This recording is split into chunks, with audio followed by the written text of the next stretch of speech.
Hello everyone, my name's Dean. Welcome to Thursday Night Football. But today, the edition will be looking at AFL 26, because today we've got a bunch of news screenshots as well as news. So let's break it all down and get into it. I was going to post this tomorrow, but I figured tomorrow, if they keep going on their current trend of things that they're releasing, there'll be more information tomorrow. Maybe pro team related, maybe a trailer. I don't know. I'm just guessing at anything at this point because this is all we've got. We had yesterday's announcement by the AFL, and today things are ramping up. Let's get into the screenshot. So the first one I'm going to look at here is the one that is the most high-res and probably the best one to do a graphic comparison of here, and it is Mac Andrew. You can see absolutely looking fire in terms of the textures. The skin texture is really good. The shadows are looking absolutely excellent. His facial animation looks like he is making a real expression, and especially the stadium shadows in the background are vastly improved on what we've seen in the past. Even the grass blend is much better. You can kind of see the 3D grass blend into the 2D grass just past the 50-meter paint on the left there near the umpire's shoe.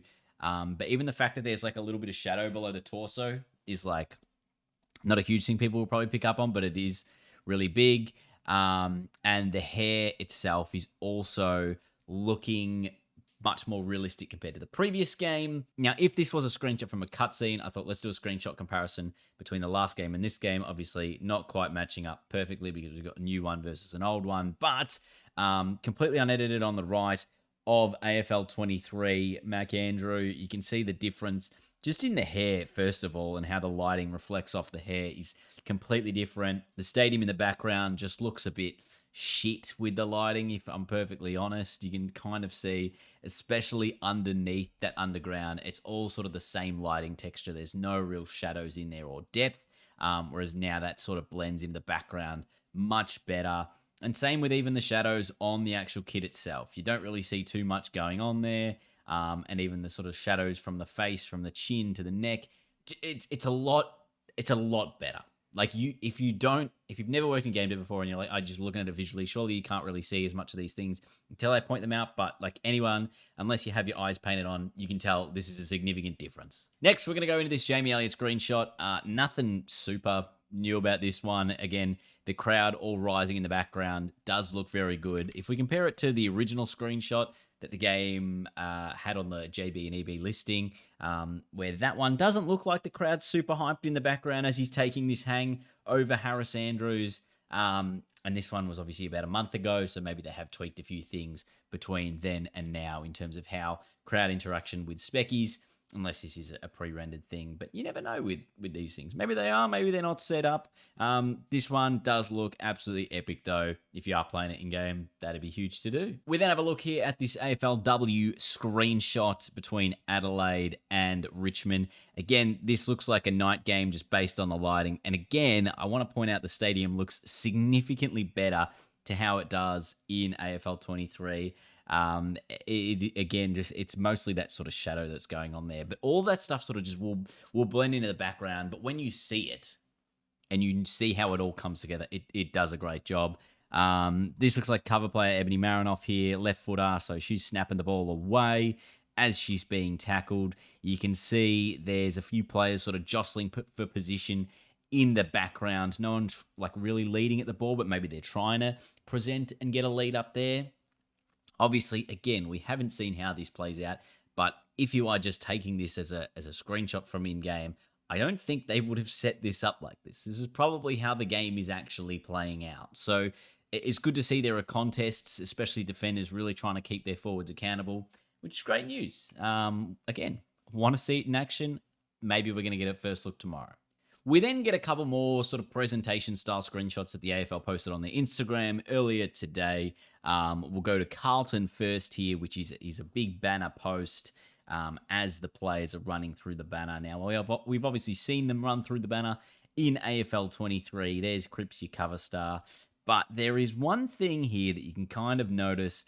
Obviously, all the Blues players are wearing white boots is probably the first thing that you do notice and go, would have been nice if there was a bit more variety in that. There is a little bit of variety a bit later, but we'll get to that. But if we zoom and enhance in the bottom right corner, it almost looks as if there is like a guard of honor of fans as the team is running out. So that's obviously something that you would realistically see. I know at Blues home games, they would have, the people with the confetti or the confetti, the flags waving as the team's running out. Some teams do that. Some teams don't. Some teams have the pyro. Richmond have their drums. Like everyone has sort of a different thing. I wonder if it will be that personalized or if it will just be sort of every team's fans are giving a guard of honor as their side's running out. Regardless, nice little thing to have. Next up, we've got the Ds coming through the MCG race. Obviously, this would have been done before they put in those big LED boards on the side, so you don't have that.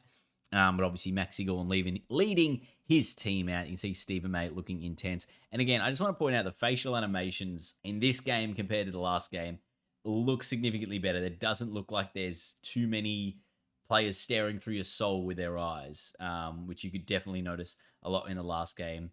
Even with cutscenes like this, sometimes we did have that, but definitely it looks like it is vastly improved. And again, you can just tell the shadows look way nicer. So next up here, you can see Bailey Smith down at GMHBA. He's given a huge bump there to Jack Sinclair from the Saints. Obviously, good look at Baz, the mullet, the headband, and even the shadow on the headband. I know it's a little thing, but I'm telling you, these little things, they all add up. I wonder if you'd be able... I don't reckon you're seeing all these shadows if you're playing on a PS4, by the way. Like, this, to me, is PC and PS5 only. I think that is the performance difference you're going to get between games and sort of the graphical differences that you're going to get when you are looking at the differences across the platforms. Nothing super fancy going on in this screenshot. Maybe it's just off the back of a stoppage because that 50-meter zone behind him is like absolutely clear and there's just like one St Kilda player playing by himself, which is a bit rogue, but maybe he is a spare in defense. We don't know. Maybe you're able to set up a spare in defense now. So that's potentially something that is happening in this game. Or am I just looking at this thinking they've turned the AI off to make a screenshot? That's potentially what they've done. But yeah, good to see Bailey Smith again. The hair textures looking more realistic than the previous game. The next one here, we've got Port Adelaide at the G for a final, I'm imagining, because they obviously didn't play finals last year. But this would be them lining up for the national anthem. So you get a good look at a lot of the Port Adelaide side. Again, as I said, lots of white boots, but you do see a couple of different color boots there. You got the purple boots, orange boots as well, and it looks like they've got an umpire lining up with them as well. I'm assuming that's supposed to be the coach model because that's where the coach was in the last game. But we have seen in previous times where there has been a coach in a position of the umpire and an umpire in the position of a coach. So interesting that no one picked that up. But yes, good to see Port Adelaide as well. And that is basically it. Just a quick note for Switch 2 players or people who are planning to buy the Switch 2. AFL 26 is going to be coming to the Switch 2 at a later date. Obviously, the Switch doesn't launch until June the 5th, which is at least a month from now, and the game launches next week. But I probably don't expect that to come out till later in the year anyway. If we see it before the end of the season, I'll probably be pretty surprised, maybe around the AFLW season.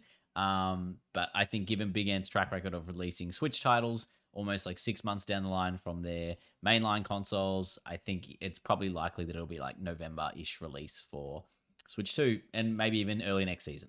So that will just about do it for today. I've gone through everything that has been released today. I don't expect anything else to be released today, maybe a trailer tomorrow.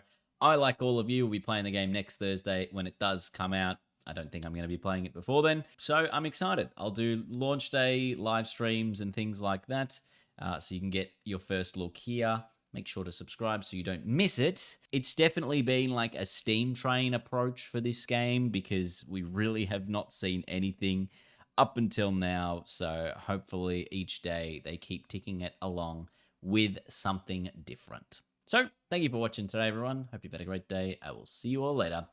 Goodbye.